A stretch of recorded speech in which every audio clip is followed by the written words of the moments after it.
Hello, Radhe Radhe my YouTube family. कैसे हैं आप सभी? होप करती हूँ कि आप सभी बहुत ही अच्छे होंगे, स्वस्थ होंगे और खुश होंगे एंड सभी अपनी अपनी लाइफ में पॉजिटिविटी के साथ आगे बढ़ रहे होंगे।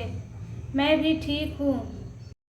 कल रात में लेट नाइट तक स्टडी की थी, इसलिए मॉर्निंग में लगभग 5 बजे उठ गई।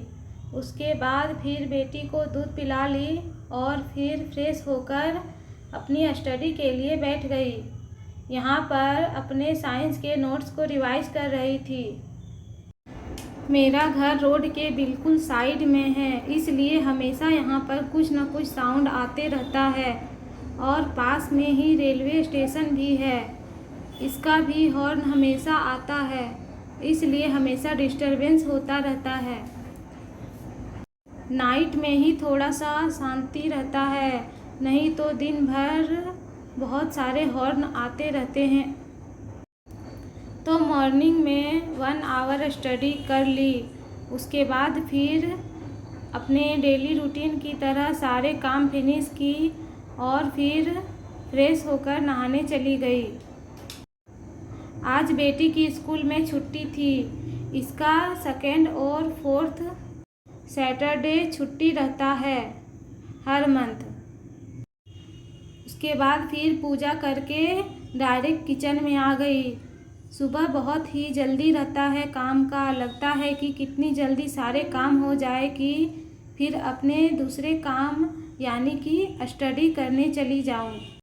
आज नाश्ते में सबसे सिंपल नाश्ता दलिया बनाई, जो बहुत जल्दी बन गया। उसके बाद फिर अपनी स्टडी के लिए चली गई। आज बेटी बहुत जल्दी ही सो गई थी। नाश्ता करने के बाद ही वो सो गई, इसलिए स्टडी करने का प्रॉपर टाइम मिल पाया। मैंने पहले भी बताया है कि इसके सोने का टाइम फिक्स नहीं है। जब भी इसे नींद आती है ये सो जाती है, बट मॉर्निंग में कभी कभार ही सोती है। कैसे आज इतनी जल्दी सो गई? तो फ्रेंड्स, आज से मैं 10th क्लास की NCERT साइंस को स्टार्ट की हूँ, क्योंकि ये बुक बाकी था और 9 क्लास का बुक भी अभी पेंडिंग है, बट वो बुक मेरे पास नहीं है, इसलिए उसे छोड़ दी हूँ। पहले क्लास 10 की NCERT साइंस कंप्लीट कर लूँगी, उसके बाद फिर 9 की स्टार्ट करूँगी, क्योंकि उसे नोट करना पड़ेगा बुक नहीं होने के कारण। मेरे पास तो ओल्ड NCERT है, उसमें ज़्यादा चैप्टर दिए हुए हैं, बट न्यू NCERT में 13 चैप्टर ही हैं, इसलिए उससे 2-3 चैप्टर छोड़ दूँगी। मैं DK गुप्ता सर से ऑनलाइन जो YouTube में पढ़ाते हैं उसी से सारे NCERT साइंस को कंप्लीट कर रही हूँ। 10th क्लास की NCERT सर ज़्यादा नहीं पढ़ाए हैं। एक बार देखी तो लगा कि 5 चैप्टर तक कंप्लीट कर चुके हैं। जितना कराए हैं अभी फ़िलहाल उतना कर लूँगी, उसके बाद फिर देखती हूँ छोड़ना है या फिर कोई और टीचर से कंप्लीट करना है। आज मैं एक चैप्टर रासायनिक अभिक्रियाएं एवं समीकरण को कंप्लीट की। वैसे अगर पढ़ते रहो तो लगता है कि कितनी जल्दी पूरी कंप्लीट कर लूँ बुक, बट और भी टॉपिक और सिलेबस हैं जिसे कंप्लीट करना है, इसलिए ज़्यादा देर तक एक ही चीज़ या टॉपिक को नहीं पढ़ सकती। फिर भी एक चैप्टर कंप्लीट करने में 1 आवर से प्लस टाइम लग जाता है, क्योंकि जो इम्पोर्टेंट लाइन होता है उसे अंडरलाइन भी कर लेती हूँ, ताकि जब दोबारा रिवीजन करने का टाइम आए तो पूरी बुक ना रीड करनी पड़े, बस अंडरलाइन किया हुआ इम्पोर्टेंट टॉपिक सब ही रीड कर लूँ।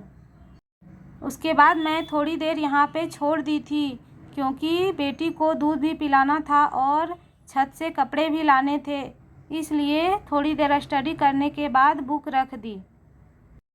पता नहीं फ्रेंड्स कुछ हो भी पाएगा या नहीं, बट इतनी शिद्दत से स्टडी कर रही हूँ और इतनी दूर आ जाने के बाद इसे छोड़ने का भी मन नहीं करता। अब तो ना नोटिफिकेशन का अता पता है और ना एस्टेट का, क्योंकि एस्टेट का विज्ञापन भी रद्द कर दिया गया है कुछ समय के लिए। न्यू नोटिस जब आएगा अप्लाई करने का तभी कुछ पता चलेगा। फ़िलहाल तो मैं अपना सिलेबस ही कंप्लीट करने में लगी हुई हूँ। नोटिफिकेशन आ जाने के बाद बिल्कुल टाइम नहीं रहेगा, इसलिए जितना जल्दी हो सके सब कुछ कंप्लीट कर लूँ।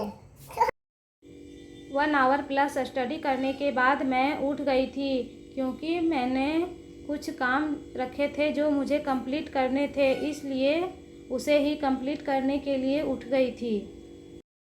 फिर मुझे दोपहर के खाना बनाने के लिए किचन जाना था, इसलिए फिर मैं किचन चली गई। तब तक बेटी भी उठ चुकी थी। आज दोपहर के खाने में चावल, दाल, सब्जी और भुजिया बन रहा था और रोटी भी। मेरी सासू माँ को रोटी खाना था, क्योंकि उन्हें अच्छा नहीं लग रहा था, थोड़ी खांसी जैसी लग रही थी, इसलिए थोड़ा सा रोटी भी बनाना पड़ा। जल्दी जल्दी सारे काम कर रही थी, लेकिन कितना भी जल्दी करो, खाना बनाने, खाने और सारे काम करने के बाद लगभग 3 आवर to 4 आवर तो लग ही जाते हैं। मेरा चावल, दाल, सब्जी और भुजिया सब बन रहा था। फिर फ्री होकर मैं अपने 3rd स्टडी स्लॉट के लिए बैठी। यहाँ पर अभी मैं INM से ज्योग्राफी का पेज नंबर 5 कंप्लीट कर रही हूँ। आज यहाँ पर जनगणना से संबंधित सारे सवाल थे, जिसे लर्न करने की ज़रूरत थी। जो मुझे इम्पोर्टेंट लगा उसे याद कर ली हूँ, और बाकी तो बहुत सारे डेटा दिए हुए हैं, इतना सारा डेटा याद नहीं रह पाएगा मुझसे। फिर भी जनसंख्या घनत्व, साक्षरता दर, जन्म मृत्यु दर, ये सब याद कर ली हूँ। बाकी फिर कभी पढ़ूँगी और कुछ इम्पोर्टेंट लगेगा तो उसे भी लर्न कर लूँगी। एक बार PYQ जब देख लूँगी तो खुद पता चल जाएगा कि किस टॉपिक में क्या चीज़ इम्पोर्टेंट है। थोड़ी देर ज्योग्राफी को लर्न की, उसके बाद थोड़ी देर INM को भी पढ़ ली। वैसे फ्रेंड्स, घर के सारे कामों को करते हुए और एक छोटे से बच्चे को संभालते हुए स्टडी कर पाना बहुत ही मुश्किल भरा है, बट जो इनर मोटिवेशन है वही ये सब में काम करता है। इतनी स्ट्रगल भरी लाइफ को स्टार्ट करके स्टडी करना बहुत ही कठिन है, बट क्या करूँ, इतना दूर आ जाने के बाद अब छोड़ने का मन नहीं करता, इसलिए किसी तरह स्टडी कर रही हूँ। और जब वीडियो बनाती हूँ तो इससे मुझे भी मोटिवेशन मिलता है कि मैं स्टडी कर रही हूँ, देखकर कुछ लोग तो मोटिवेट ज़रूर होंगे। मुझे आप लोगों का सपोर्ट चाहिए। Please like, share, subscribe and comment. आपके कमेंट्स भी मुझे मोटिवेट करते हैं, तो प्लीज़ कमेंट।